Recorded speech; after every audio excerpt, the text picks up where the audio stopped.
Ajo që nisi si një akt i thjesht bamirësie, u shndërrua në një ritakim me fatin. A jeti baba im, përshpëriti vajza, me sytë plot shpresë. Dhe në atë çast, ai e kuptoi se duhej të ishte më shumë se një emër me peshë, duhej të ishte i pranishëm. Nëse kjo histori ju interesoi, mos harroni të abonoheni në kanalin ton dhe na tregoni nga cili qytet po e ndiqni. Tani, le të vazhdojmë. Artan Berisha vështronte peizazhin e Tiranës përmes xhamit të blinduar të makinës së tij të importuar. Pallatet e pafundme, trafiku kaotik, njerëzit që vraponin sa andej këtej. E gjithë kjo dukej kaq e largët, kaq e vogël e parë nga lart.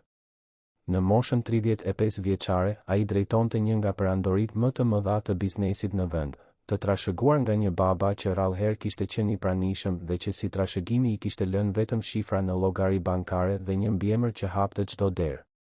Artani e kishte mësuar herët se ndjenjat ishin një luks i rrezikshëm dhe se shfaqja e dobësisë ishte rruga më e shkurtër drejt shkatërimit. Dora e tij lëvizi pa vetdije drejt gjoksit, duke prekur mbi këmishën e bardhë prej linoje relikarin e argjend që nuk e hiqte kurrë nga qafa. 5 vjet. 5 vjet që kur Elena ishte larguar, duke marrë me vete të vetmen pjesë të tij që ende dinte të ndjente. Ai mbylli syt për një çast, duke i lejuar vetes kujtimin e buzëqeshjes së saj, mënyrën se si flokët e saj gështenjë kërcenin në erë kur ecnin bashkë nëpër bulevardin dëshmorët e kombit të dielave. Elena kishte qenë ndryshe nga të gjitha gratë që qarkullonin në botën e tij të fasadave.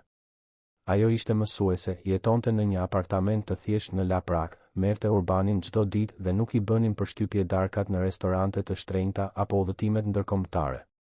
Ajo që i kishte bërë përshtypje tek ai ishte pikërisht ajo që askush tjetër nuk e shihte, njeriu pas pasurisë, qenia njerëzore e fshehur në shtresat e mbrojtjes. Por bota e tyre nuk e kishte pranuar kurrë atë lidhje. Familja Berisha kishte plane të tjera për trashëgimtarin dhe Elena nuk përshtatej në ato plane. Artanit i kujtoheshin debatet e ashpra me xhaxhain e tij, gëzimin, administratorin e bizneseve të familjes, një burr 60 vjeçar që i shihte ndjenjat si kërcënime për pasurinë. I kujtohej presioni, vështrimet mospërfillse në darkat zyrtare, komentet dashakeqe që i arrinin Elenës. Dhe pastaj, ajo thjesht ishte zhdukur. Një ditë ishte aty duke qeshur me shakat e tij pa krip dhe të nesërmen ishte zhdukur pa lënë gjurmë. Artani e kishte kërkuar për muaj me radhë, kishte punësuar hetues privat, kishte përmbysur të gjithë qytetin. Kur më në fund e gjeti, ishte tepër vonë. Një lajm në gazetë, një shënim i vogël për një incident që i kishte marrë jetën një mësueseje të re. Asnjë detaj, asnjë shpjegim. Vetëm siguria se ajo ishte larguar përgjithmonë. Që atëherë, Artani ishte zhytur edhe më thellë në punë. Mbledhje të pafundme, udhëtime të vazhdueshme, blerje kompanish, shkrirje, marrëveshje milionere. Gjithçka për të shmangur të menduarit, për të shmangur të ndjerit. Apartamenti i tij papafingo në blok ishte një muze luksi bosh, ku ai shkonte vetëm për të fjetur disa orë para se të kthehej në zyrë.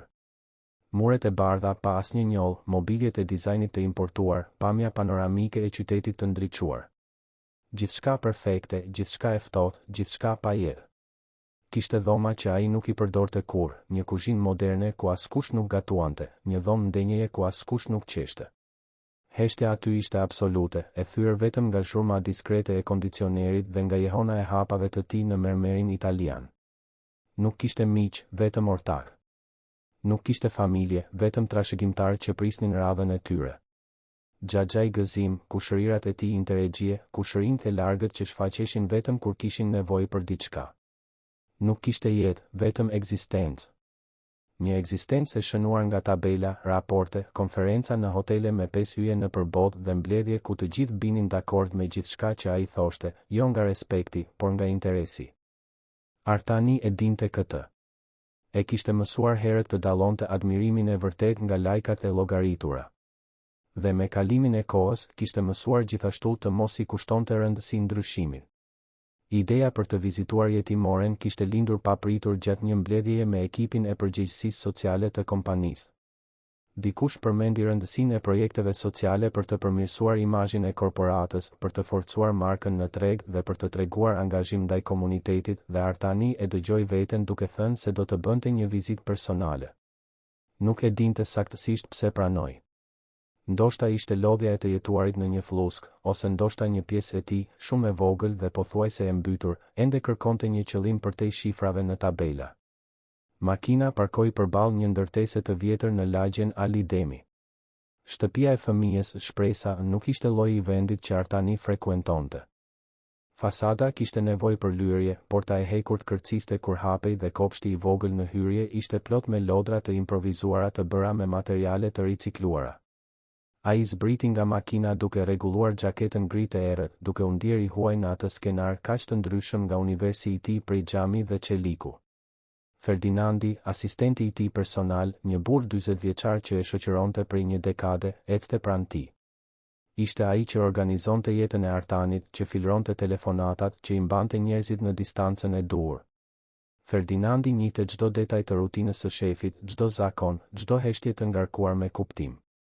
Brenda jetimores, kontrasti ishte edhe më i madh. Muret kishin vizatime fëmijësh të bëra me lapsa dylli dhe bojra uji, me vija të ngathta që formonin familje të buzëqeshura, shtëpi me oxhak, djej të mëdhenj të verdhë dhe ylber shumë ngjyresh. Kishte erë gjelle shtëpie që vinte nga kuzhina, gjellë me fasule dhe pilaf të përgatitur në tenxhere të mëdha, aroma ngushëlluese që të kujtonte shtëpitë e vërteta, jo restorantet e sofistikuara. Zëra fëmijësh kumbonin nëpër korridore, një përzierje britmash gëzimi, të qeshurash ngjitse dhe bisedash të gjalla për lodra e lojra. Një grua rreth të 50-tave, me flokë të thinjur të mbledhur topuz dhe një buzëqeshje të sinqert, erdhi drejt tyre. Ishte teto Mirela, drejtoresha e shtëpisë së fëmijës, e cila i kishte kushtuar 20 vitet e fundit të jetës së saj kujdesit për fëmijët e braktisur. Fytyra e saj kishte rrudha që tregonin histori shqetësimesh, por edhe gëzimi. Sytë e saj shkëlqenin me atë vendosmëri të dikujt që ka zgjedhur një qëllim më të madh se vetja. Ajo vishte rroba të thjeshta, një fustan pambuku me lule dhe këpucë të rehatshme, praktike për të vrapuar pas 10 fëmijëve gjatë ditës. Artani i zgjati dorën në një përshëndetje zyrtare dhe teto Mirela ia shtrëngoi fort, duke e studiuar atë burr të gjatë, me shpatulla të gjera dhe shprehje të mbyllur. Ajo kishte parë shumë vizitorë gjatë viteve, disa të shtyrë nga bamirësia e vërtetë, të tjerë thjesht duke përmbushur protokolle sociale. Ende nuk arrinte ta deshifronte se në cilën kategori bënte pjesë Artani. Ajo e çoi nëpër korridore, duke i shpjeguar për funksionimin e shtëpisë, nevojat e vazhdueshme, sfidat për t'u dhënë vëmendje dhe dashuri kaq shumë fëmijëve me kaq pak burime. Artani dëgjonte me vëmendje, por mendja e tij ishte e ndarë mes fjalëve të saj dhe vëzhgimit të atij ambienti që dukej se i përkiste një dimensioni tjetër. Kur arritën në oborin e brendshëm, ku fëmijët luanin pas drekës, Artani ndjeu diçka të çuditshme në gjoks. Ishin kaq shumë, të gjitha moshave, duke vrapuar, duke qeshur, duke u grindur për lodra, duke u përqafuar, duke u zënë dhe duke u pajtuar në minutën tjetër. Jetë që pulsonte në formën e saj më të pastër dhe të pakomplikuar. Disa u afruan kureshtar, duke e pyetur se kush ishte, nga vinte, nëse kishte karamele në xhepa. Ferdinandi i mbante në një distancë të respektueshme, por Artani e gjeti veten duke u argëtuar me spontanitetin e tyre. Atëherë e pa atë. Në një cep të oborit, e ulur vetëm në një stol të vogël druri, ishte një vajzë që nuk merrte pjesë në rëmujën e përgjithshme. Ajo ishte maksimumi 5 vjeç, vishte një fustan të thjeshtë pambuku me lule dhe i kishte flokët gështenjë të hapur të lidhur në 2 gërsheta. Ajo që i tërhoqi më shumë vëmendjen Artanit ishte vështrimi i saj. Ndërsa fëmijët e tjerë humbisnin në euforinë e lojës, ajo vajzë vetëm vëzhgonte, sikur të ishte gjithmonë jashtë, gjithmonë në periferi të gjithçkaje. Teto Mirela e vuri re e vështrimin e tij. Sofia, tha ajo me butësi. Vajza kishte ardhur në shtëpi 4 vjet më parë, e gjetur në një situatë delikate që askujt nuk i pëlqente ta detajonte. Nuk kishin informacion për familjen, asnjë dokument përveç një certifikate lindjeje bazike. Ishte një fëmijë i qetë, tepër i edukuar për moshën, që rrallë qante apo kërkonte vëmendje. Ndonjëherë, rrëfeu teto Mirela, kjo qetësi më shqetëson më shumë se të qarat e të tjerëve. Artani ndjeu një kureshtje të pashpjegueshme. Kërkoi leje dhe eci drejt stolit. Vajza ngriti syt kur ai u afrua, një vështrim i thellë gështenjë që dukej se mbarte pyetje që fëmijët nuk duhet t'i bënin. Mund të ulem këtu? Pyeti ai, duke treguar hapësirën bosh pranë saj. Sofia pohoi me kokë, një lëvizje e lehtë dhe e butë. Artani u ul duke u ndier i çuditshëm në atë pozicion, me xhaketën e shtrenjtë mbi supe dhe këpucët italiane që preknin dyshemen e plasaritur prej çimentoje. Nuk do të luash me të tjerët, pyeti ai, duke u përpjekur të tingëllonte natyrshëm. Ndonjëherë luaj, u përgjigj ajo me një zë të butë dhe të qartë. Por më pëlqen edhe të rri këtu e të mendoj. Për çfarë mendon? Për gjëra të ndryshme. Si është bota atje jashtë? Nëse ka njerëz që udhëtojnë në vende shumë të largëta. Nëse ekziston borë e vërtet si në filma. Dhe nëse njerëzit që kanë ikur kthehen një ditë. Fjalia e fundit e goditi Artanin si një grusht i padukshëm. Ai e njihte atë pritje, atë shpresë kokfort që këmbëngul të besoj se të munguarit mund të kthehen. Ke dikë që ka ikur? Pyeti ai me kujdes. Mamin tim, tha Sofia thjesht. Teto Mirela thot se asaj ju desh të shkonte në një vend ku unë nuk mund të shkoj akoma. Por një ditë do ta takoj përsëri. Artani gëlltiti pështymën. Donte të thoshte diçka ngushëlluese, por fjalët i ngecnin. Në vend të kësaj, la heshtjen të mbushte hapësirën mes tyre. Ishte një heshtje e çuditshme, jo e pakëndshme, thjesht e ngarkuar me kuptime të pathëna. Ti je i rëndësishëm? Pyeti Sofia pa pritur. Të gjithë u bën ndryshe kur erdhe ti, Artani gati sa nuk qeshi me sinqeritetin brutal të pyetjes. Njerëzit thonë se po, u përgjigj ai. Por nuk jam i sigurt se çfarë do të thotë kjo. As unë nuk e di se çfarë do të thotë të jesh i rëndësishëm, tha ajo. Por mendoj se duhet të jetë gjë e mirë, sepse atëherë njerëzit nuk të harrojnë. Ajo pohimi thjesht preku një pjesë të Artanit që ai e mbante të mbyllur prej vitesh. Ai e shikoi vajzën me të vërtet për herë të parë, duke parë përtej pamjes së jashtme. Pa tek ajo një vetmi që e njihte, një lloj braktisjeje që dhimbte pa bërë zhurmë. Ata biseduan për gati një orë. Sofia i bënte pyetje për jetën e tij me një kurreshtje të sinqertë që askush nuk e kishte treguar prej kohësh. Donte të dinte nëse ishte e vërtet që ekzistonin avion që fluturonin më lart se ret, nëse njerëzit në vende të tjera flisnin gjuhë të ndryshme, nëse ai e kishte parë detin nga afër. Artani e gjeti veten duke u përgjigjur me një ndeshmëri të pazakontë, duke përshkruar detaje që normalisht do t'i konsideronte të parëndësishme. Foli për udhëtime, për punë, për mënyrën se si qyteti i parë nga lartësia e pallateve dukej si një milingon ku çdo njeri ndiqte rrugën e tij pa e vënë re të tërën. Foli për mbledhje në salla me tavolina të mëdha, për vendime që ndryshonin rrjedhën e kompanive të tëra, për përgjegjësinë e të mbajturit të një mbiemri që rëndonte si një parsmore. Sofia dëgjonte me vëmendje, duke thithur çdo fjalë sikur të ishin thesare të rralla të ruajtura në kasaforta sekrete. Sytë e saj shkëlqenin kur ai përmendte vende të largëta dhe ajo bënte komente çuditërisht të mprehta për dikë kaq të re. Thosh se duhet të ishte e vetmuar të ishe gjithmonë kaq larg njerëzve të tjerë. Thosh se vendimet e rëndësishme duhet të ishin të frikshme, sepse kur gabojmë, lëndojmë më shumë njerëz. Artani habitej me atë mençuri të parakoshme, me atë aftësi për të kuptuar nuanca që të rriturit rrallë i kapnin. Në një moment të caktuar, vështrimi i Sofjes ra mbi varsen që mbante Artani. Ajo e tregoi me gisht, me droj. Çfarë është kjo? Pyeti. Artani e çoi dorën instinktivisht te relikari, ai objekt që ishte burgu dhe streha e tij në të njëjtën kohë. Është një kujtim, tha ai. Nga dikush shumë i veçantë. Mund ta shoh? Kërkoi ajo me një ëmbëlsi që çarmatos çdo mbrojtje. Artani hezitoi. Askush nuk e kishte parë përmbajtjen e atij relikari në 5 vitet e fundit. Ishte sekreti i tij, dhimbja e tij private. Por diçka në pafajësinë e asaj kërkese, diçka në mënyrën se si Sofia e shikonte pa paragjykime, e bëri të lëshonte pe. Me gishta që i dridheshin, ai hapi medaljonin e vogël të argjend. Brenda kishte një foto të vogël, pak të zbehur nga koha.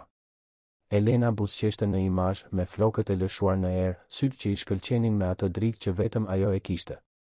Artanit i shtrëngoi gjoksi sa herë që e shikonte atë foto, por gjithashtu ndjente se ishte e vetmja mënyrë për ta mbajtur atë gjallë diku. Sofia u përkul për të parë më mirë dhe atëherë ndodhi diçka e jashtëzakonshme. Fytyra e saj e vogël u zbe, sytë ju zgjeruan dhe ajo çoi dorën e saj të vogël e drithëruese te goja. Një tingull i mbytur i shpëtoi, diçka mes befasisë dhe njohjes. Artani rudhi vetullat, i hutuar nga reagimi. Kjo është mami im, tha Sofia me një përshpërim që më shumë i ngjante një zbulese hyjnore. Artani ndjeu se bota po i rrotulloi. Si kështu mami yt, pyeti ai, duke u përpjekur ta mbante zërin të qetë ndërsa zemra i rrite si e çmendur. Është ajo, këmbënguli Sofia, me sytë të ngulitur te fotoja. Më kujtohet. Isha shumë e vogël, por më kujtohet fytyra e saj, mënyra si më shikonte. Është mami im. Toka dukej se u zhduk nën këmbët e Artanit. Ai shikoi foton, pastaj vajzën, pastaj foton përsëri. E pamundur. Ishte e pamundur. Elena nuk kishte fëmijë, ai do ta dinte, ajo do t'i kishte treguar. Por atëherë pse ajo fëmijë e njihte foton me kaq siguri? Pse ata sy gështenjë dukeshin kaq familjar tani që ai po i kushtonte vëmendje? Duhet të jetë thjesht një ngjashmëri, tha ai, më shumë për vete se sa për të. Ndonjëherë njerëzit ngjajnë. Por Sofia nuk e hiqte shikimin nga fotoja, sikur të ishte e hipnotizuar. Dhe atëherë ajo bëri pyetjen që do të ndryshonte gjithçka, pyetjen që do të hapte një derë që Artani nuk e dinte se ekzistonte. Nëse ajo është kujtimi yt i veçantë dhe është mami im, tha ajo me logjikën e patëmet të fëmijëve, atëherë ti je babi im? Artani nuk arriti të përgjigjej. Fjalët i ngecën në fyt, ajri i mungoi në mushkëri dhe gjithçka rreth tij dukej se lëvizte me ngadalësi. Ferdinandi, që vëzhgonte nga larg, e vuri re ndryshimin dhe u afrua me shpejtësi, por Artani i bëri një shenjë që të ndalonte. Ai shikoi Sofjen, e shikoi me të vërtetë. Formën e fytyrës, harkun e hundës, sytë e thellë. Dhe për herë të parë në 5 vjet, Artan Berisha lejoi që një mundësi e pamundur të hynte në mendjen e tij. Po sikur Elena të kishte një sekret, po sikur ajo të ishte larguar jo me zgjedhje, por nga nevoja. Dhe po sikur ai fëmijë i ulur aty pranë tij, të ishte pjesa e tij dhe e Elenës që fati këmbëngulte t'i bashkonte? Biseda mes tyre vazhdoi, por Artani nuk ishte më plotësisht i pranishëm. Mendja e tij vraponte në mijëra drejtime të ndryshme, duke kërkuar kujtime, duke kërkuar shenja, duke u përpjekur të bashkonte pjesët e një enigme që ai as nuk e dinte se ekzistonte. Kur më në fund u përshëndet me Sofjen, duke i premtuar se do të kthehej, ai mbante me vete shumë më tepër se kujtimin e një pasditeje ndryshe. Mbante një dyshim që e brengoste, një shpresë që e tmerronte dhe një siguri në rritje se jeta e tij ishte gati të ndryshonte në mënyra që ai kurrë nuk i kishte imagjinuar të mundshme. Artani nuk fjeti atë natë. I shtrirë në krevatin e madh të apartamentit të tij, duke parë tavanin e lartë ku dritat e qytetit reflektoheshin përmes dritareve të mëdha, mendja e tij nuk arrinte të pushonte. Imazhi i Sofjes duke njohur foton e Elenës përsëritej si një film pa fund. Ata sy gështenjë të zgjeruar, siguria në zërin fëminor, mënyra se si ajo kishte thënë mami im me kaq bindje. A ishte e mundur? A ishte vërtet e mundur që Elena të kishte pasur një vajzë dhe ai të mos e dinte kurrë? Në 5 të mëngjesit, hoqi dorë nga përpjekja për të fjetur. Bëri një dush, veshi një kostum gri të errët dhe i telefonoi Ferdinandit para se dielli të kishte lindur plotësisht. Kishte nevojë për përgjigje dhe i duheshin menjëherë. Asistenti, i mësuar me zakonet e paparashikueshme të shefit, u përgjigj në zilën e dytë, me zërin ende të përgjumur, por profesional. Dua të hetosh diçka, tha Artani pa u zgjatur. Dua të gjithë informacionin e mundshëm për një fëmijë nga shtëpia e fëmijës shpresa. Emri i plot, Sofia. Nuk e di mbi emrin. Ka ardhur atje 4 vjet më parë. Dua të di nga ka ardhur, kush e ka çuar atje, çdo dokument, çdo gjurmë. Dhe Ferdinand bëri një pauzë, dua diskrecion absolut. Askush nuk duhet ta di se po hetojmë për këtë.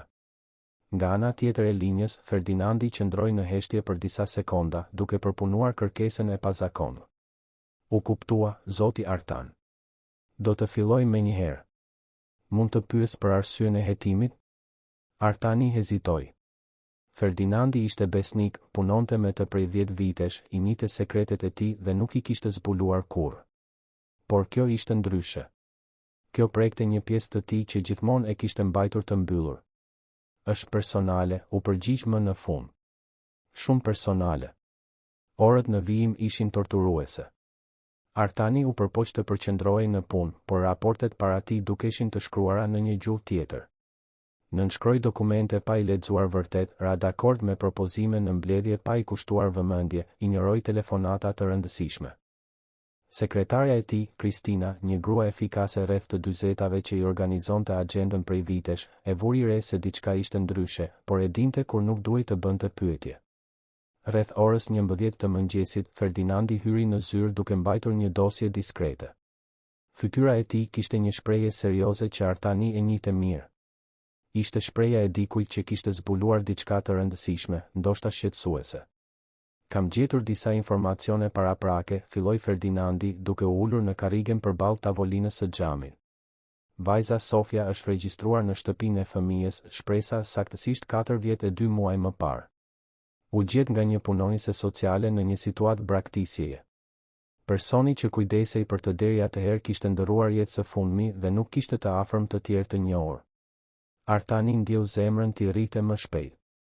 Vazhdo. Certifikata e saj e lindjes është bazike, pa emrin e babait. Emri i nënës figuron si Elena Kardici. Bota ndaloi. Elena Kardici. Ishte ajo. Ishte vërtet ajo. Artani u kap pas anës së tavolinës, duart i dridheshin lehtë. Ka gjë tjetër? Data e lindjes? Ferdinandi kontrolloi letrat. 15 mars, para 5 vitesh. Zoti Artan, hezitoi ai duke bërë llogarit, kjo do të thotë se nëse ky fëmijë është bia e Elena Kardicit, ajo ishte shtatzën kur ju ishit ende bashkë. Artani mbylli syt. Kujtimet erdhën si një ujvar. Elena duke veshur bluza më të gjera në muajt e fundit që kaluan bashkë. Elena duke anuluar takime, duke thënë se nuk ndihej mirë. Elena e largët, evazive kur ai e pyeste se çfarë po ndodhte. Ai ja kishte atribuar gjithçka stresit të saj me punën, presioneve të familjes së tij, vështirësive për të mbajtur një marrëdhënie kaq të pabarabartë në terma social. Kur, as për një sekond, nuk e kishte imagjinuar se ajo mund të mbante një fëmijë të tij. Pse nuk më tregoj, përshpëriti Artani, më shumë për vete se sa për Ferdinandin. Pse thjesht nuk më tregoj? Ferdinandi qëndroi në heshtje respektuese, duke e lejuar shefin të përpunonte informacionin. Pas disa minutash, Artani ngriti syt dhe aty kishte një vendosmëri të re, diçka që Ferdinandi nuk e kishte parë prej vitesh. Dua një test ADN, tha ai me vendosmëri. Diskret, të shpejt dhe përfundimtar. Dhe dua të di gjithçka për muajt e fundit të jetës së Elenës. Ku jetonte, me kë shoqërohej, pse u zhduk nga jeta ime kaq pa pritur. Do të merrem me këtë, zotëri. Por për testin e ADN-s, do të na duhet një mostër nga fëmia. Si mendoni ta merrni pa ngjallur dyshime? Artani mendoi për një moment. Do të kthehem në jetimore. Do t'i afrohem asaj, do të fitoj besimin e Teto Mirelës. Gjej një mënyrë që testi të duket si pjesë e një procedure rutinë, një kontroll shëndetësor, çfarëdo qoftë. Ndërsa Ferdinandi doli për të kryer detyrat, Artani mbeti vetëm në zyrë. Mori celularin dhe e shikoi ekranin për minuta të tëra para se të merrte guximin të bënte atë që duhej të bënte. Formoi një numër që e kishte shmangur prej muajsh. Xhaxhai Gëzim u përgjigj në zilen e tretë. Artan, surprizë. Mendova se e kishe harruar që kam ende një numër telefoni. Zëri i Xhaxhait ishte i ngarkuar me sarkazëm. Gëzim Berisha ishte 60 vjeç, me flokë të thinjur të krejur në mënyrë perfekte dhe një kostum që ndoshta kushtonte më shumë se paga vjetore e një familjeje të tërë. Ishte vëllai i vogël i babait të Artanit dhe kishte marrë përsipër administrimin e bizneseve kur patriarku kishte ndërruar jetë. Teknikisht, Artani ishte pronari i gjithçkaje, por Gëzimi gjithmonë kishte vepruar sikur ishte ai që e komandonte vërtet perandorin. Kam nevojë për disa informacione, tha Artani, duke injoruar tonin e Xhaxhait. Për Elenën. Pati një heshtje të rëndë nga ana tjetër e linjës. Ajo mësuesja e vogël? Artan, mendoja se e kishe kapërcyer atë histori. Kan kaluar 5 vjet. Nuk e kam kapërcyer, u përgjigj Artani me ftohtësi. Dhe dua të di disa gjëra. A ke pasur ndonjë përfshirje në zhdukjen e saj nga jeta ime? E qeshura e Gëzimit ishte e thatë, pa humor. Artan, unë u përpoqja të mbroja. Ajo grua nuk ishte e përshtatshme për ty jetonte në një apartament të vogël, merrte transport publik, nuk kishte lidhje sociale të rëndësishme. Imagjino skandalin nëse do ta kishe zyrtarizuar atë gjë? Nuk ju përgjigje pyetjes sime, këmbënguli Artani me zë të ulët por të rrezikshëm. Bëre diçka për ta larguar atë nga unë? Një tjetër heshtje. Pastaj Gëzimi pshertiu. Pata një bisedë të sinqertë me të, po. I shpjegova realitetin e situatës. I ofrova një kompensim financiar bujar që të largohej në mënyrë diskrete. Ajo refuzoi. Tha se preferonte të zhdukej vetë se sa të pranonte para për dashurinë. Ishte zgjedhja e saj, Artan, jo e imja. Artani ndjeu zemërimin t'i ngjitej si lavë e vluar. Ti nuk kishe të drejtë. Nuk kishe asnjë të drejtë të ndërhyje. Unë kisha detyrën të mbroja pasurinë e familjes, kundërshtoi gëzimi, zëri ju ashpërsua. Dhe vazhdoj ta kem çfarëdo që të jesh duke planifikuar, shpresoj të jetë e mençur. Nuk mund t'ja lejojmë vetes skandale, veçanërisht tani që po negociojmë shkrirjen me grupin Tafaj. Artani e mbylli telefonin pa u përshëndetur. Zemërimi I pulsonte në të më tha, por bashkë me të vinte një qartësi e re. Gëzimi e kishte larguar Elenën. Kishte përdorur fuqinë e tij, ndikimin e tij, fjalët e tij të helmuara për të shkatëruar të vetmen marrëdhënie të vërtetë që Artani kishte pasur ndonjëherë. Dhe tani, 5 vjet më vonë, Artani zbulonte se ajo dashuri e ndërprer kishte krijuar një jetë, një fëmijë që ishte rritur pa baba, pa e ditur se nga vinte. Në ditët në vijim, Artani u kthye në shtëpinë e fëmijës Shpresa. Këtë herë pa Ferdinandin, pa shofer, duke ngarë makinën e tij në një përpjekje për t'u dukur më pak frikësues. Teto Mirela e priti me habi, por edhe me një miratim të heshtur. Pak burra të pasur ktheheshin pas vizitës së parë protokollare. Doja të shija se si mund të ndihmoj, tha Artani dhe nuk ishte gënjeshtër. Po mendoja të bëja donacione të rregullta, ndoshta të krijoja një fond për përmirësime në shtëpi. Por do të doja të njihja më mirë realitetin e fëmijëve fillimisht. Teto Mirela e udhëhoqi përsëri, këtë herë duke I treguar dhomat e ngushta ku flinin 4 ose 5 fëmijë në secilën, kuzhinën ku përgatisnin vakte për 40 gojë me një buxhet të kufizuar, dhomën e improvizuar të studimit ku vullnetarët jepnin mësime përforcuese. Artani thifte gjithçka, por sytë e tij kërkonin një person të veçantë. E gjeti Sofjen në të njëjtin stol në obor, duke vizatuar me lapsa dylli në një flet letre të rrudhur. Ajo ngriti shikimin kur ai u afrua dhe një buzëqeshje e ndrojtur I ndriçoi fytyrën. U ktheve, tha ajo, sikur të mos e besonte plotësisht. Premtova se do të kthehesha, u përgjigj Artani duke u ulur pranë saj. Mund ta shoh se çfarë po vizaton? Sofja I tregoi vizatimin. Ishte një shtëpi e thjeshtë, me dritare katrore, një derë të kuqe dhe një diell të madh në cep të fletës. Para shtëpisë, 2 figura të vizatuara si shkopin kapeshin për dorë. Një mami dhe një vajzë, shpjegoi ajo. Kështu e imagjinoj se do të ishte sikur ajo të ishte këtu.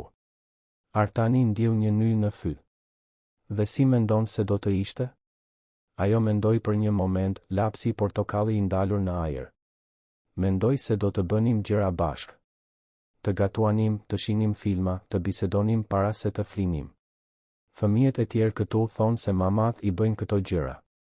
Dhe ajo ndoshta do të më mësonte gjëra të rëndësishme, si të jem e fortë kur gjërat janë të vështira. Ti tashmë je e fortë, tha Artani butësisht. Më e fortë se sa e imagjinon. Në takimet e mëpasshme, që u bën më të shpeshta, Artani filloi ta njihte Sofjen me të vërtetë. Zbuloi se ajo ja dhuronte historitë e aventurave, veçanërisht ato me piratë dhe thesare të fshehura, se kishte frikë nga bubullimat por shtirej si trime për të mos shqetësuar fëmijët e tjerë, se ëndërronte të njihte një ditë detin dhe të ndjente rërën mes gishtave të këmbëve. Zbuloi se ajo ishte e sjellshme me fëmijët më të vegjël, duke I ndihmuar të lidhnin këpucët dhe duke u fshir lotët kur qanin nga malli për diçka që nuk e kishin pasur kurrë. Zbuloi se ajo I ndante pak gjërat e saj pa u ankuar, edhe kur kjo do të thoshte të mbetej pa asgjë, dhe se kishte një fletore të vjetër, me faqe të zverdhura, ku vizatonte vende që do të donte të vizitonte, plazhe, male, qytete me pallate të larta. Gjatë një prej këtyre vizitave, Artani solli një libër me përralla të ilustruara për fëmijë, një vëllim I shtrenjtë me kopertinë të fortë dhe faqe me shkëlqim. Sofja e mbajti librin sikur të ishte thesari më I madh në botë, duke kaluar gishtat me delikatesë mbi ilustrimet me ngjyra, me frikën se mos dëmtonte diçka kaq të bukur. Artani u ul pranë saj në stolin e oborrit dhe filloi të lexonte me zë të lartë, diçka që nuk e kishte imagjinuar kurrë se do ta bënte në jetë. Fëmijët e tjerë u afruan, duke formuar një gjysmërreth rreth tyre, të gjithë të hipnotizuar nga historia dhe nga zëri I tij I thellë që rrëfente aventurat e mbretërive të largëta. Kur mbaroi leximin, Sofja e përqafoi. Ishte një përqafim I thjeshtë, spontan, I pafajshëm. Por për Artanin ishte sikur të gjitha pjesët e thyera brenda tij filluan të bashkoheshin përsëri. Ai mbeti I paralizuar për një sekond, pa ditur si të përgjigjej, derisa krahët e tij më në fund lëvizën dhe ai ja ktheu përqafimin, duke ndier vogëlsinë e atij trupi të brish kundër gjoksit të tij. Dhe në atë moment, Artani e dinte me siguri absolute. Kjo ishte bija e tij. Ai e dinte këtë jo vetëm në kokë, por në zemrën që mendonte se I kishte vdekur 5 vjet më parë. Rezultati I testit të ADN-s erdhi një pasdite me shi të enjtën. Ferdinandi hyri në zyrë me shprehjen e dikujt që mbante të vërteta që ndryshonin fate. I dorëzoi zarfin e vulosur pa thënë asgjë dhe Artani e hapi me duar që përpiqeshin të mos dridheshin. Probabiliteti I atësisë, 99 presje 9%. Artani e lexoi dhe e rilexoi atë rresht disa herë, sikur fjalët mund të ndryshonin kuptim. Pastaj e la letrën të binte mbi tavolinë dhe mbuloi fytyrën me duar. Ferdinandi qëndroi aty, dëshmitar I heshtur I një momenti që e ndante jetën e Artanit në para dhe pas. Kur më në fund arriti të fliste, zëri I Artanit ishte I ngjirur. Ajo është bija ime, Ferdinand. Sofia është bija ime. Elena ishte shtatzën dhe unë nuk e dija. Ajo kaloi gjithçka vetëm, e lindi fëmijën vetëm, e rriti vajzën tonë vetëm derisa nuk mundi më, dhe unë nuk isha aty. Unë nuk isha aty kur ajo kishte nevojë për mua. Pesha e fajit ishte dërmuese, por bashkë me të vinte diçka e re, diçka që Artani nuk e ndjente prej shumë kohësh. Qëllim. Ai kishte një vajzë. Një vajzë të bukur, inteligjente, të qëndrueshme, që mbante gjysmën e tij dhe gjysmën e Elenës. Një shans të dytë për të bërë diçka të drejtë, për të qenë dikush përtej një biznesmeni të ftohtë. Por gëzimi I zbulimit zgjati pak. Atë mbrëmje, Artani mori një telefonat nga gëzimi. Xhaxhai kishte një ton të ndryshëm në zë, diçka mes shqetësimit dhe kërcënimit. Mësova se po bën vizita të shpeshta në një jetimore, tha gëzimi pa hyrje. Shpresoj të mos jesh duke menduar të bësh ndonjë çmenduri. Si e more vesh, pyeti Artani, ftohtë. Kam kontaktet e mia, Artan. Dhe kam detyrën të mbroj interesat e familjes. Nëse po mendon të sjellësh ndonjë fëmijë brenda rrethit ton, duhet të paralajmëroj për pasojat. Çështje trashëgimie, legitimiteti, imazhi publik. Do të ishte një kaos. Artani ndjeu zemërimin e vjetër të rishfaqej, por tani vinte I shoqëruar me një forcë të re. Nuk do të lejoj të ndërhysh përsëri, Xhaxha. Ti ma shkatërrove shansin për të qenë I lumtur një herë. Nuk do ta shkatërrosh përsëri. Nuk jam unë ai që shkatërron, Artan, kundërshtoi gëzimi. Jam unë ai që mbron. Dhe nëse nuk tregohesh I mençur, do të më duhet të marr masa për të siguruar që kjo situatë të mos dalë jashtë kontrollit. Kërcënimi I fshehur mbeti pezull në ajër si një re e errët. Artani e mbylli telefonin dhe mbeti duke parë dritat e qytetit përmes dritares. Kishte një vajzë. Një vajzë që meritonte të dinte të vërtetën, që meritonte të kishte një baba, që meritonte gjithçka që ai nuk e kishte pasur kur ishte rritur. Por për t'ia dhënë këtë, do t'i duhej të përballej me familjen e tij, të sfidonte strukturat e pushtetit të vendosura prej dekadash, të rrezikonte perandorinë që ishte dashur vite për ta ndërtuar. Po ju, çfarë do të bënit në vendin e Artanit? Do të përballeshit me gjithë familjen dhe do të rrezikonit gjithçka për një vajzë që sapo e keni zbuluar, apo do të përpiqeshit ta zgjidhnit situatën në mënyrë më të kujdesshme, edhe pse e dinit se kjo mund të nënkuptonte më shumë kohë larg Sofjes? Na tregoni në komente. Atë mbrëmje, Artani pa një ëndër. Apo ishte një kujtim? Pa Elenën shtatzën, të ulur në një stol parku, duart që I mbronin barkun pak të rrumbullakosur. Ajo qante në heshtje, duke parë celularin sikur priste një telefonat që nuk do të vinte kurrë. Në ëndër, Artani përpiqej t'i afrohej, përpiqej t'i thoshte se ishte aty, se nuk do ta braktiste kurrë, por një mur I padukshëm I ndante. Ajo nuk mund ta shihte, nuk mund ta dëgjonte. Dhe pastaj imazhi shpërbëhej duke u transformuar në Sofjen, vetëm në jetimore, duke e pyetur Teto Mirelen nëse ndonjë ditë do të vinte dikush ta merrte.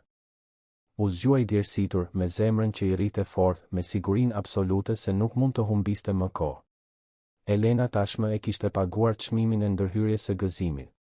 Sofia tashmë kishte kaluar vite pa e ditur se kush ishte babai I saj. Nuk do të kishte më pritje, nuk do të kishte më hezitim. Ishte koha për të vepruar, pavarësisht pasojave. Dhe për herë të parë pas shumë kohësh, Artani zbuloi se ishte i gatshëm të rrezikonte gjithçka. Sepse Sofia nuk ishte thjesht një fëmijë në një jetimore.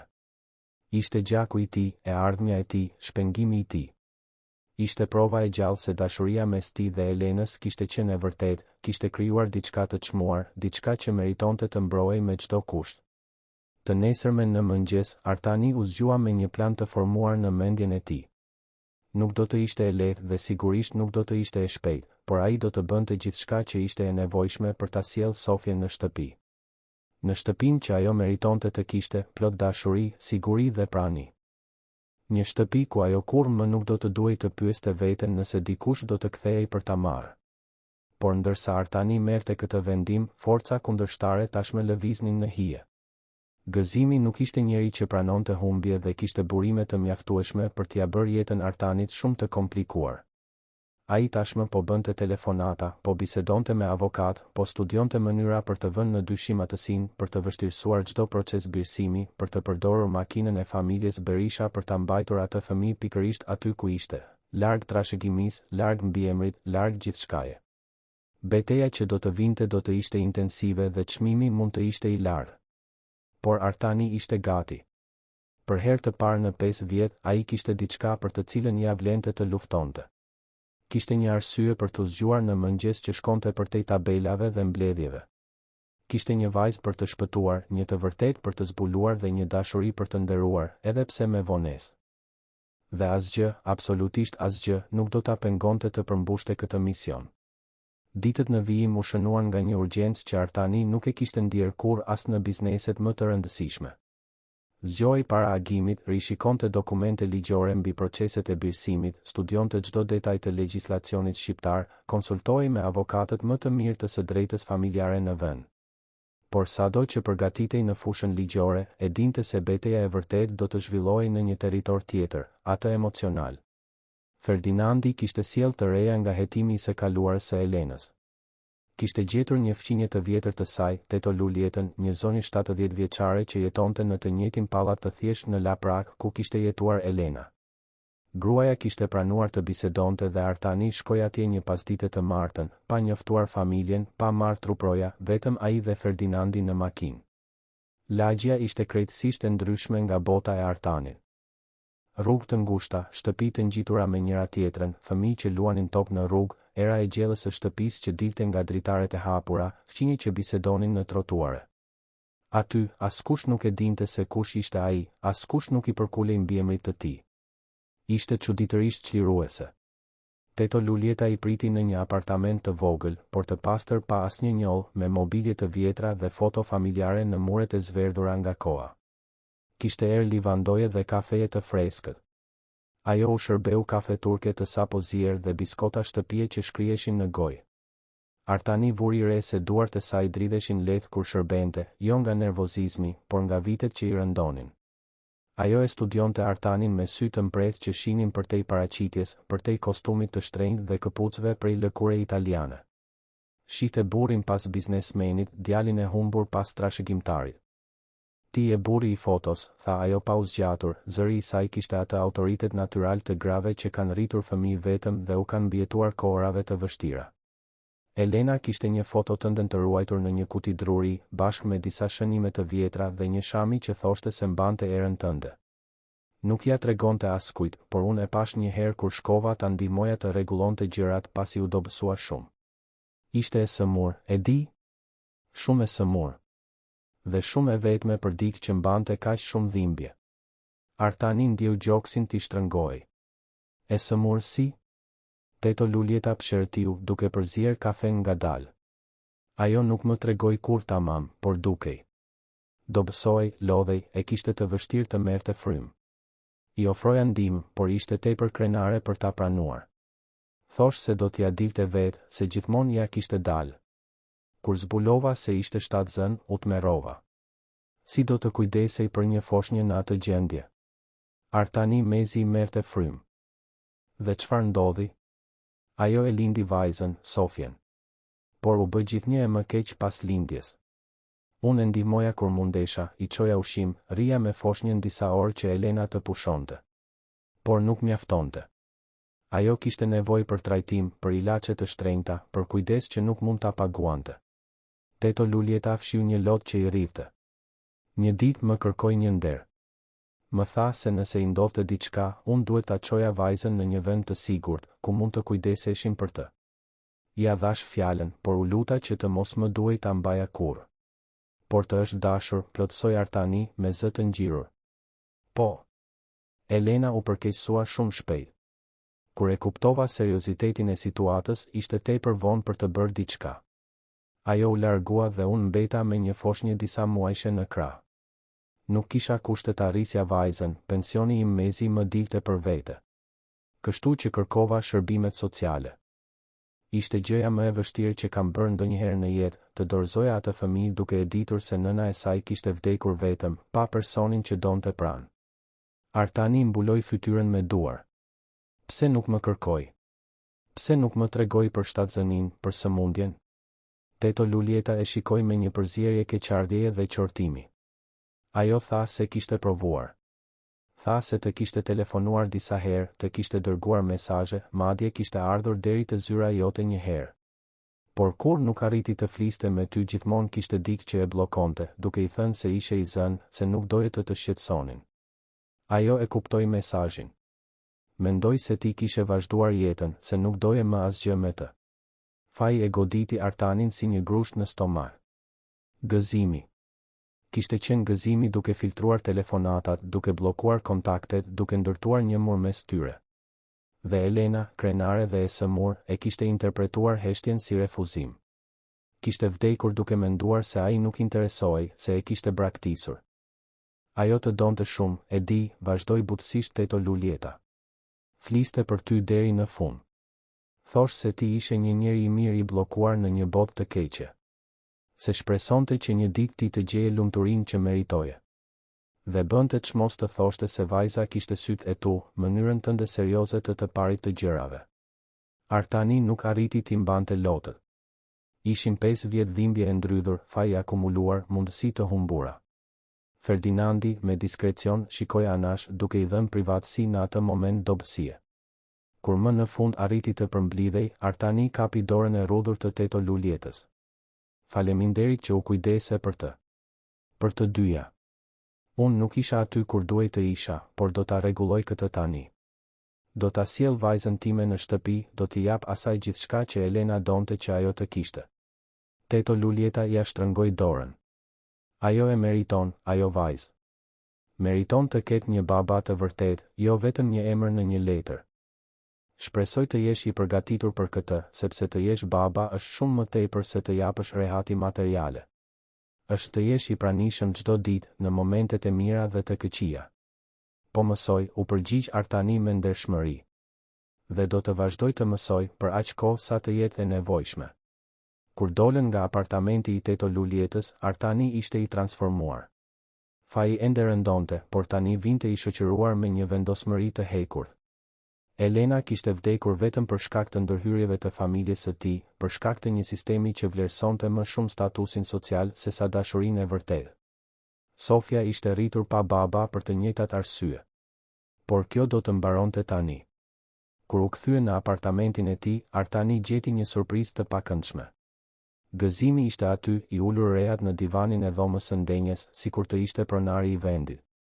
Ai kishte një kopje të Chelsea-t, një privilegj i antarit të familjes që Artani nuk ishte munduar kur ta revokonte. Por tani, duke parë Xhaxhain aty, duke i pushtuar hapësirën, privatësinë, Artani ndjeu zemërimin të vlonte. Duhet të flas me ty, tha Gëzimi, me zë të qetë por me vështrim të ashpër. Është për këtë situatën me fëmijën e jetimores. Emri i saj është Sofia, e korrigjoi Artani ftohtë. Dhe ajo nuk është një situatë. Është bia ime. Gëzimi u ngrit duke rregulluar kostumin e patëmet. Artan, po tregohesh iracional. Bëre një test ADN pa menduar për pasojat. Po përfshihesh emocionalisht me një fëmijë që mund të sjellë probleme të mëdha për familjen. Mendoje mirë, çështje trashëgimie, mosmarrëveshje ligjore, shtypi që heton të kaluarën, duke zbuluar detaje të pista për marrëdhënie të fshehura. Vërtet dëshiron t'i ekspozosh të gjithë ndaj kësaj? Nuk më intereson opinioni publik, kundërshtoi Artani. Nuk më interesojnë mosmarrëveshjet për trashëgimin. Sofia është bia ime dhe do ta pranoj këtë publikisht me të gjitha pasojat. Gëzimi pëshërtiu, sikur të kishte të bënte me një fëmijë kokëfor. Ti nuk e kupton se çfarë është në lojë. Shkrirja me grupin Tafaj është në fazën përfundimtare. Ata janë konservator, tradicional, vlerësojnë imazhin e familjes perfekte. Nëse zbulojnë se ke një vajzë jashtë martese të rritur në një jetimore, mund të anulojnë gjithçka. Po flasim për miliarda lekë, Artan. Miliarda që garantojnë të ardhmen e kompanisë, të punonjësve, të gjithë atyre që varen nga ne. Dhe ndërsa garantoj të ardhmen e të gjithëve, të harroj vajzën time? Artani bëri një hap drejt Xhaxhait, zëri i ulët por i ngarkuar me kërcënim.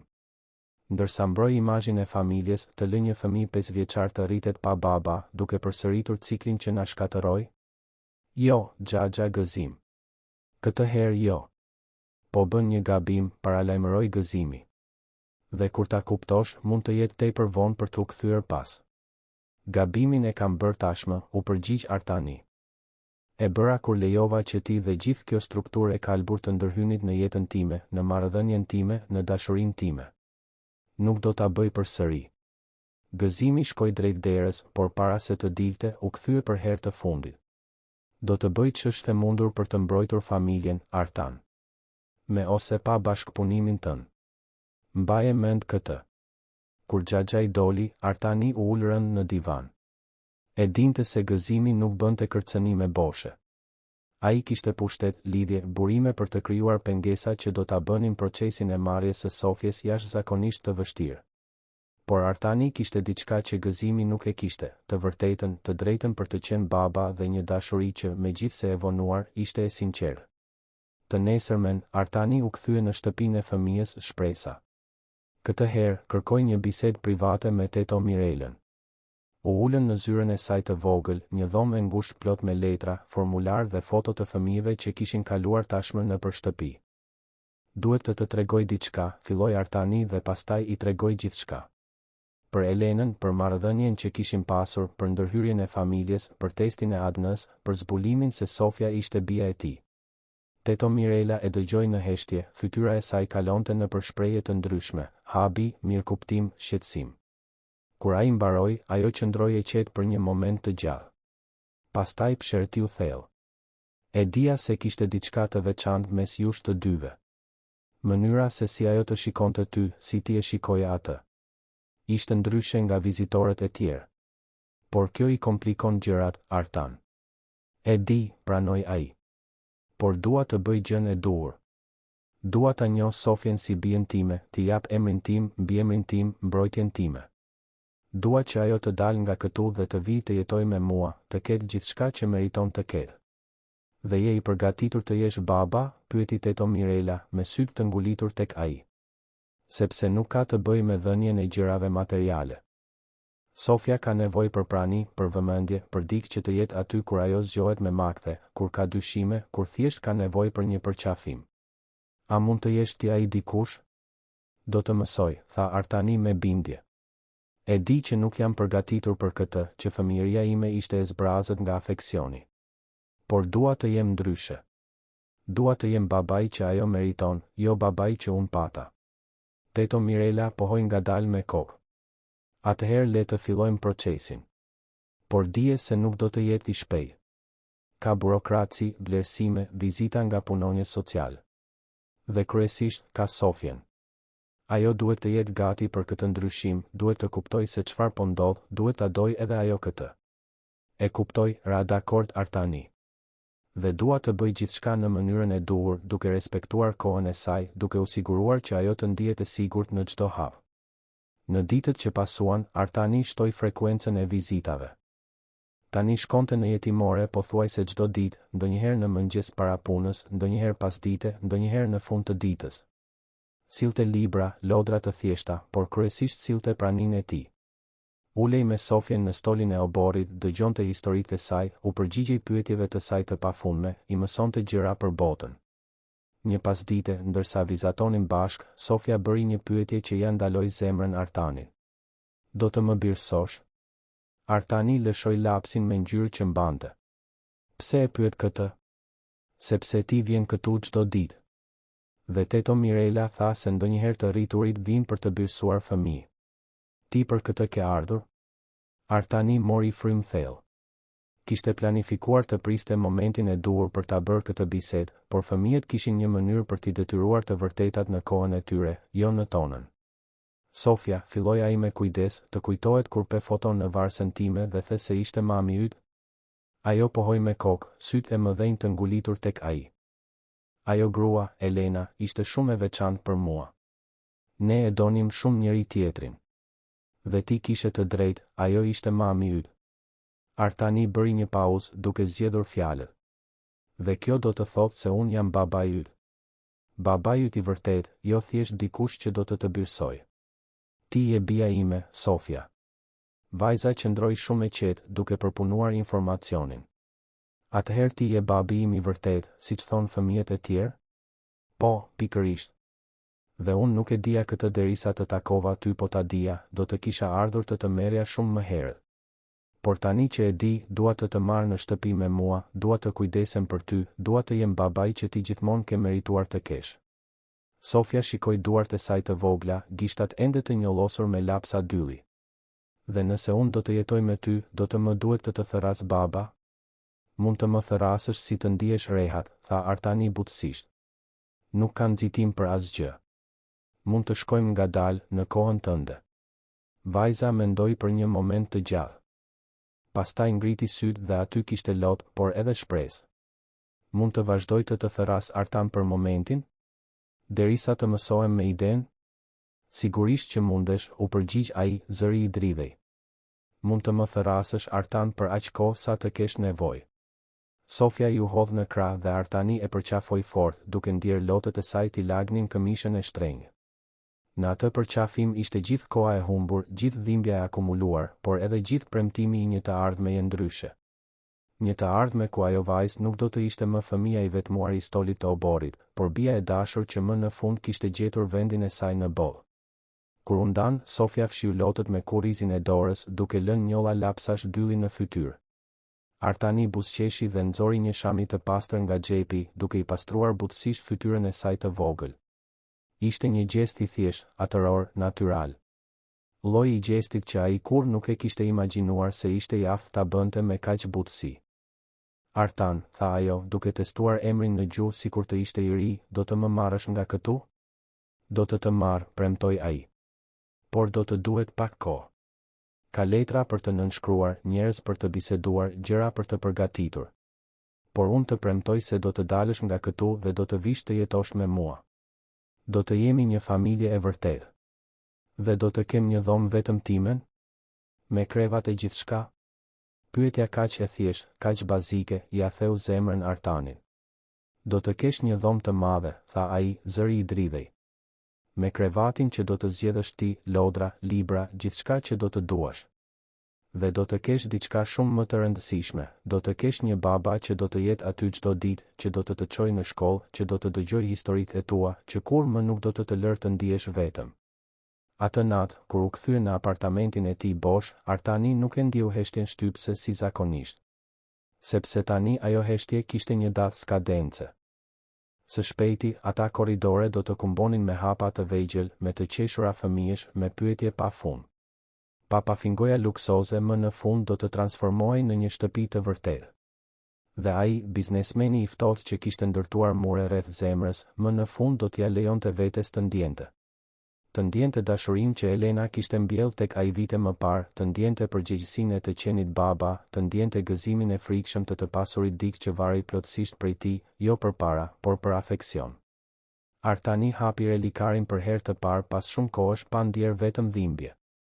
Shikoi fytyrën e Elenës në foto dhe përshpëriti në heshtjen e apartamentit, e gjeta dashuri.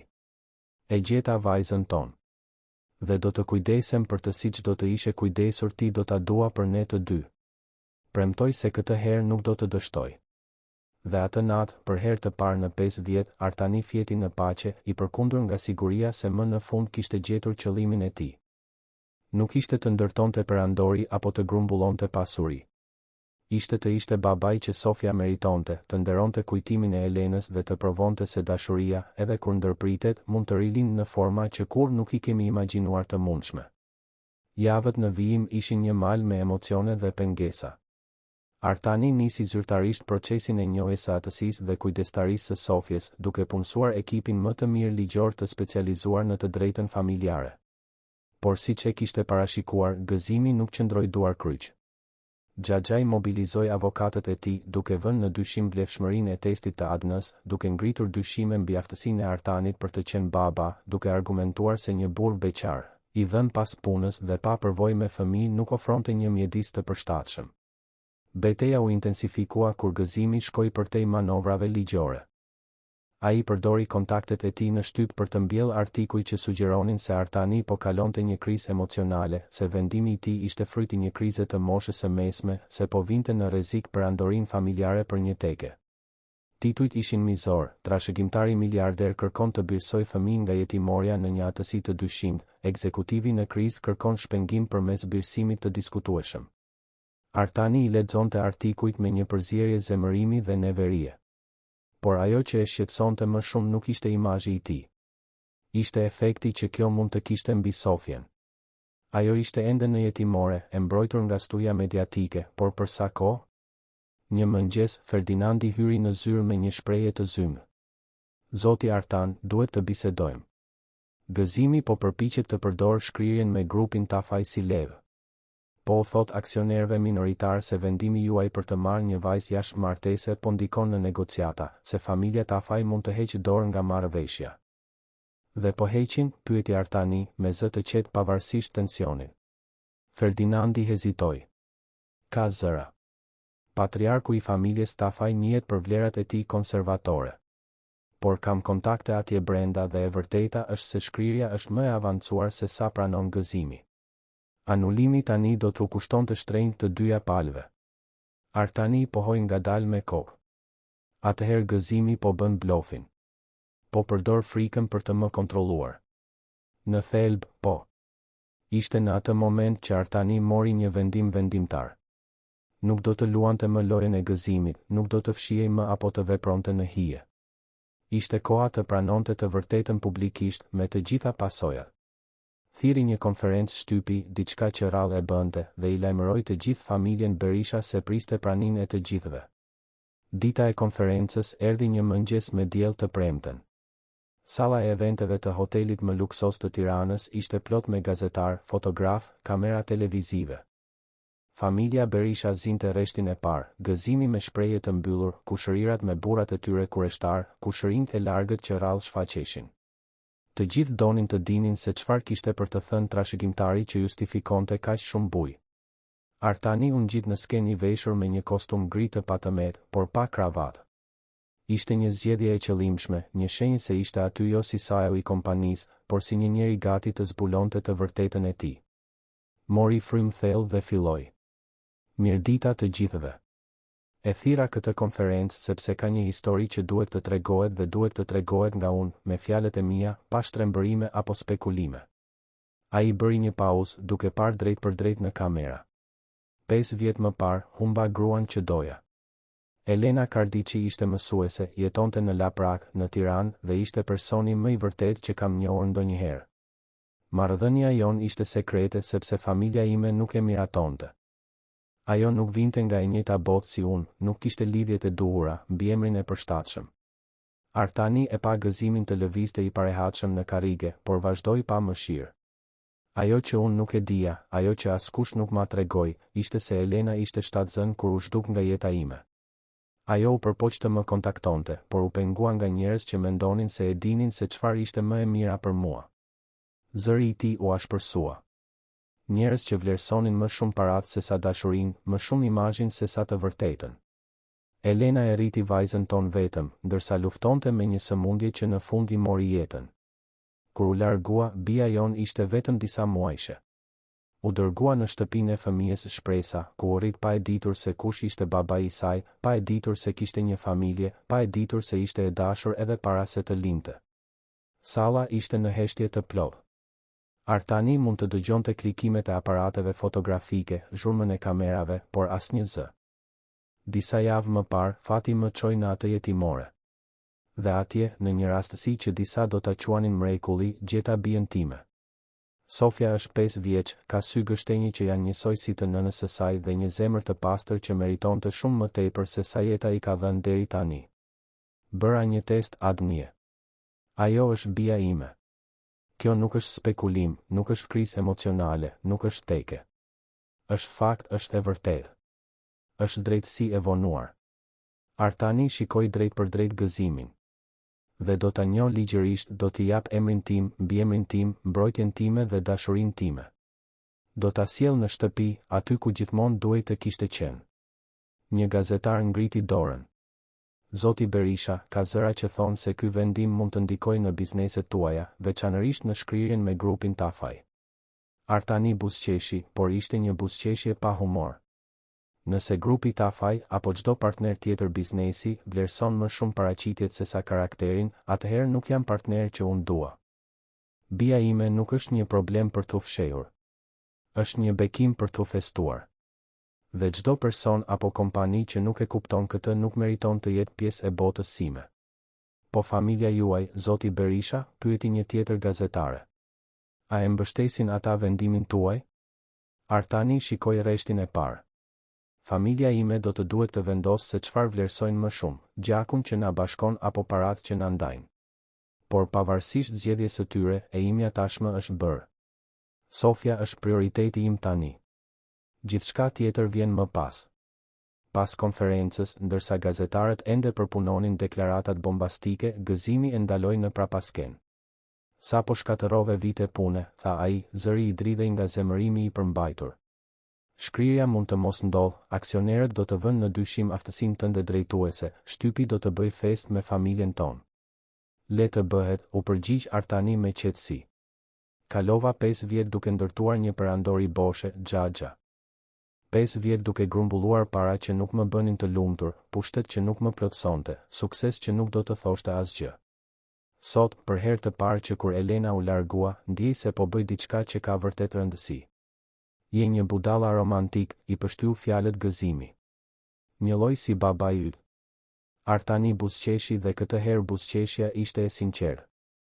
Nëse babai im ka dashur dik me intensitetin që unë po mësoj ta dua bijën time, atëherë ai ka qenë një njeri më i mençur se sa i kam dhënë ndonjëherë meri. Në ditët në vijim, reagimi ishte i madh. Historia e Artanit dhe Sofjes dominoi lajmet duke ndarë opinionet. Disa i quanin të papërgjegjshëm, të tjerë trim. Por ajo që kishte rëndësi për Artanin ishte një telefonat që mori 3 ditë pas konferencës. Ishte vetë Eduard Tafaj, patriarku i familjes me të cilën negocionin shkrirjen. Zëri i tij ishte i thellë, i ngadalë. Zoti Berisha, e ndoqa intervistën tuaj. Duhet ta pranoj se u habita nga sinqeriteti. Shumica e burrave në vendin tuaj do ta kishin fshehur, mohuar, manipuluar rrëfimin. Unë nuk jam si shumica e burrave, u përgjigj Artani thjesht. E vëre këtë, tha Tafaj. Dhe e dini çfarë vura re tjetër? Se një njeri i aftë të pranoj publikisht bijën e tij, të përballet me familjen e tij për një çështje parimore, është pikërisht lloji i njeriut me të cilin dua të bëj biznes. Shkrirja vazhdon, zoti Berisha. Me mbështetjen time të plotë. Artani ndjeu një peshë t'i hiqej nga supet. Jo se shkrirja kishte aq rëndësi sa Sofia, por do të thoshte se nuk do t'i duhej të sakrifikonte njërin për tjetrin. Mund t'i kishte të dyja, bijën e tij dhe kompaninë që do të mbështeste të ardhmen e saj. Procesi ligjor u përshpejtua pas konferencës. Presioni publik, testi i padiskutueshëm i ADN-s dhe mbështetja e Teto Mirelës i lehtësuan gjërat. 2 muaj pas atij takimi të parë në jetimore, Artani mori telefonatën që do të ndryshonte gjithçka. Zoti Berisha, tha punonjësja sociale nga ana tjetër e linjës, gjithçka është miratuar. Mund ta merrni Sofjen në çdo moment. Artani e mbylli telefonin dhe mbeti në këmbë në mes të zyrës, duart i dridheshin, zemra i rrite fort. Ishte e vërtetë. Më në fund ishte e vërtetë. Ai do ta sillte vajzën e tij në shtëpi. Kaloi ditët në vijim duke transformuar apartamentin. Punsoi një dekoratore të specializuar në dhomat e fëmijëve, por bëri që mos të merrte pjesë në çdo vendim. Dhoma e Sofjes do të ishte në ambientin me pamjen më të mirë të qytetit, me dritare të mëdha që lejonin dritën e diellit të hynte. Muret u lyen në një nuancë të butë blu qielli, me re të bardha të vizatuara në tavan. Një krevat me baldakin tylli të bardh, rafte plot me libra, një tavolin për të vizatuar, lodra të zgjedhura me kujdes. Por prekja më e veçantë ishte një kornizë e madhe në mur, ku Artani vendosi një foto të Elenës duke buzëqeshur. Që Sofja të mos e harronte kur gruan që i dha jetën. Ditën që do të merrte Sofjen, Artani u zgjua më herët se kurrë. Veshi rroba të përditshme, xhinse dhe këmish me kopsa, asgjë nga kostumet zyrtare të zakonshme. Shkoi personalisht me makinë deri te shtëpia e fëmijës Shpresa, duart e djersitura në timon, zemra që i rrite siç nuk i kishte rrahur kur në asnjë mbledhje biznesi. Teto Mirela e priste në hyrje me Sofjen pranë. Vajza vishte një fustan të ri, të thjesht por të bukur, dhe mbante fort një çantë shpine të vogël me gjërat e saj. Kur pa Artanin, fytyra e saj u ndriçua. Artan, tha ajo dhe pastaj e korrigjoi veten me droj, papi? Fjala e goditi Artanin si një rufe. Ishte hera e parë që ajo e thërriste kështu. Ai u gjunjëzua para saj, sytë i ishin mbushur me lodh. Po, Sofja. Papi është këtu. Papi erdhi të marrë për të çuar në shtëpi. Ajo ju hodh në krah dhe Artani e ngriti, duke e mbajtur fort pas gjoksit. Faleminderit, i tha teto Mirelës, zëri i dridhej. Për gjithçka. Që u kujdese për të, që besove tek unë, që nuk hoqe dorë prej saj. Teto Mirela kishte lot në sy. Kujdesu mirë për të, Artan. Ajo është e veçantë. Do të kujdesem, premtoi ai. Çdo ditë të jetës sime. Gjatë rrugës për në shtëpi, Sofja qëndroi e qetë, duke parë nga dritarja e makinës qytetin që shfaqej jashtë. Artani e ndjente tensionin në trupin e saj të vogël, frikën nga e panjohura të përzier me shpresën për të renë. Ke frikë, e pyeti ai butësisht. Pak, pranoi ajo. Po sikur të mos di të jem bia jote siç duhet. Po sikur të bëj diçka gabim. Artani e parkoi makinën për një moment, duke u kthyer për ta parë në sy. Sofja, nuk ka mënyrë të drejtë apo të gabuar për të qenë bi. Ti thjesht duhet të jesh vetvetja. Dhe unë gjithashtu po mësoj të jem baba. Do të mësojmë bashk, në rregull? Do të gabojmë bashk, do të rregullojmë bashk, do të rritemi bashk. Ajo pohoi me kokë, një buzëqeshje e vogël i u shfaq në fytyrë. Bashk, përsëriti ajo, duke i pëlqyer fjala. Kur arritën te pallati, Sofja mbeti e impresionuar nga lartësia, nga portieri me uniformë, nga ashensori me pasqyra. Dhe kur hyn në apartament, sytë e saj u zgjeruan. Është kaq i madh, pëshpëriti ajo. Mund të humbasësh këtu brenda. Artani qeshi. Atëherë le të bëjmë një tur. Më lër të tregoj shtëpinë tënde. Ata kaluan nëpër dhoma, Artani i shpjegonte çdo hapësirë. Dhoma e madhe e ndenjes me pamje nga qyteti, kuzhina moderne ku do të mësonin të gatuanin bashk, zyra që tani do të kishte orare të kufizuara sepse papi kishte nevojë për kohë për familjen. Dhe pastaj, ai hapi derën e dhomës së saj. Sofja hyri ngadalë, sikur të shkelte në tokë të shenjë. Preku krevatin me nderim, kaloi gishtat mbi librat në rafte, shikoi lodrat ende në kuti. Dhe pastaj pa foton e Elenës në mur ajo ndaloi, sytë të ngulitur në imazh. Është mami, tha ajo me zë të ulët. E ke vënë mamin këtu. Sigurisht që e vura, u gjunjëzua Artani pranë saj. Ajo është pjesë e historisë son, Sofja. Ajo të deshi edhe para se të lindje dhe ajo dashuri vazhdon të jetoj tek ti, tek unë, në këtë shtëpi. Ajo gjithmonë do të jetë me ne. Sofja e përqafoi Artanin fort. Faleminderit, papi. Faleminderit që më gjete. Faleminderit që më solle në shtëpi. Dhe në atë moment, me bien e tij në krah, në këmbë në dhomën që përfaqësonte një fillim të ri, Artani më në fund e kuptoi kuptimin e plotësisë. Nuk ishte të kishe gjithçka, ishte të kishe atë që kishte vërtet rëndësi. Muajt në vijim ishin të përshtatjes. Artani mësoi të bënte gërsheta, të lexonte përralla para gjumit, të kontrollonte nën krevat për t'u siguruar se nuk kishte përbindësha. Mësoi se ndonjëherë Sofja zgjohej në mes të natës me mall për diçka që nuk arrinte ta emërtonte dhe se në ato momente ai thjesht duhej të ishte aty, duke i mbajtur dorën derisa ajo të flinte përsëri. Mësoj se të jesh baba kishte të bënte me momentet e vogla, mëngjesi bashk, detyrat e shtëpisë në tavolinën e kuzhinës, të qeshurat pa kuptim duke parë filma vizatimor të dielën. Transformimi i Artanit ishte i dukshëm për të gjithë ata që e njihnin. Biznesmeni i ftohtë i la vendin një njeriu që dilte më herët nga puna për të mos humbur darkën me të bien, që refuzonte udhëtime të gjata, që kishte foto të Sofjes në tavolinën e zyrës. Ferdinandi komentoi një herë se nuk e kishte parë kur shefin kaq të lehtë, kaq të pranishëm, kaq njerëzor. Gëzimi, përfundimisht, e pranoi situatën. Jo me gëzim, por me dorëheqje. Shkrirja ndodhi siç ishte planifikuar dhe kompania lulëzoi. Por marrëdhënia mes Xhaxhait dhe Nipit nuk ishte më e njëjta. Artani mbante minimumin e kontaktit profesional të nevojshëm, por e bëri të qartë se gëzimi nuk do të ishte kur pjesë e jetës së Sofjes. Një vit pas atij takimi të parë në jetimore, Artani organizoi një festë të vogël në apartament. Ishte ditëlindja e 6 e Sofjes. Teto Luljeta ishte aty, e emocionuar kur pa se si ishte rritur vajza. Teto Mirela gjithashtu, krenare që shihte punën e saj të konkretizuar në një shtëpi plot dashuri. Ferdinandi dhe Kristina, tani pjesë e zgjeruar e familjes. Dhe Sofja, në qendër të gjithçkaje, me një kuror ditëlindjeje që e kishte zgjedhur vetë, duke buzëqeshur nga veshi në vesh. Kur erdhi koha për të prerë tortën, Artani kërkoi heshtje.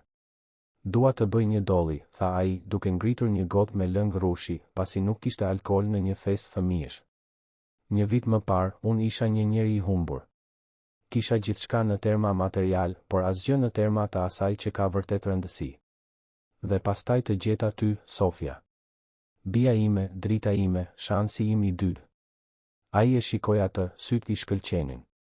Ti më mësove se familja nuk ka të bëj me gjakun apo mbiemrat, megjithse i kemi të dyja. Ka të bëj me të qenit i pranishëm, me të dashuruarit pa kushte, me zgjedhjen çdo ditë për të qenë më i mirë se dje. Kështu që faleminderit, bia ime. Faleminderit që më gjete, që më pranove, që më mësove të jem baba. Ti je dhurata më e madhe që jeta mund të më jepte. Sofja vrapoi për ta përqafuar, duke rrëzuar pothuajse tortën në proces. Të gjithë qeshën dhe Artani e kapi në krah, duke u rrotulluar me të nëpër dhomë, ndërsa ajo qeshte me të madhe. Ishte tingulli më i bukur që ai kishte dëgjuar ndonjëherë. Atë natë, pasi të gjithë ishin larguar dhe Sofja po flinte në krevatin e saj, Artani shkoi në dhomën e saj. Qëndroi në këmbë të dera, duke vëzhguar të bien të flinte paqësisht, e përqafuar me një arush pelushi. Pastaj shkoi te fotoja e Elenës në mur dhe preku butësisht xhamin. Ja dolëm, dashuri, pëshpëriti ai. Bia jon është në shtëpi. Është e sigurt, e dashur dhe e lumtur. E di që ti je në paqe tani, duke e ditur se ajo ka gjithçka që ti doje t'i jepje. Dhe unë premtoj çdo ditë se do të nderoj kujtimin tënd duke qenë babai që ti doje që unë të isha. Artani u kthye në dhomën e tij, por jo para se të linte derën gjysmë të hapur, në rast se Sofja kishte nevojë për të gjatë natës. Ishte një zakon i ri, të ishe i disponueshëm, të ishe i pranishëm. Dhe ishte zakoni që e bënte më krenar. Historia e Artanit dhe Sofjes nuk ishte për një fund të lumtur të pamundur. Ishte për rifillime të mundshme. Ishte për mënyrën se si dashuria e vërtet gjithmonë gjen një rrugë, edhe kur ndërpritet nga vite heshtjeje dhe dhimbjeje. Ishte për mënyrën se si kur nuk është tepër vonë për të bërë gjën e duhur, për të marrë përgjegjësi, për të qenë personi që dikush ka nevojë të jemi. Dhe ndërsa qyteti i Tiranës flinte jashtë, në atë apartament që më në fund ishte bërë një shtëpi, një baba dhe një bi flinin në paqe, të bashkuar nga një fat që kishte këmbëngulur t'i ndërthoshte jetët e tyre, duke provuar se disa histori dashurie e tejkalojnë edhe vdekjen, duke rilindur në forma të reja, në lidhje të përjetshme, në familje që zgjedhin të jenë familje çdo ditë. Të dashur dëgjues, shpresojmë që historia e Artanit dhe Sofjes t'ju ketë prekur zemrën. Nëse u emocionuat me këtë udhëtim të ritakimit, shpengimit dhe dashurisë së pakushtëzuar, klikoni butonin pëlqej, abohuni në kanal dhe na tregoni në komente se çfarë ju preku më shumë në këtë histori. Ishte guximi i Artanit për t'u përballur me familjen? Ëmbëlsia e Sofjes duke pritur për një shtëpi? Apo dashuria e Elenës që mbeti e gjallë edhe pas largimit të saj? Çdo ditë, ne sjellim histori intensive si kjo, që zbulojnë anën më të thellë të shpirtit njerëzor, sfidat e atësisë, fuqinë e faljes dhe forcën e rifillimeve.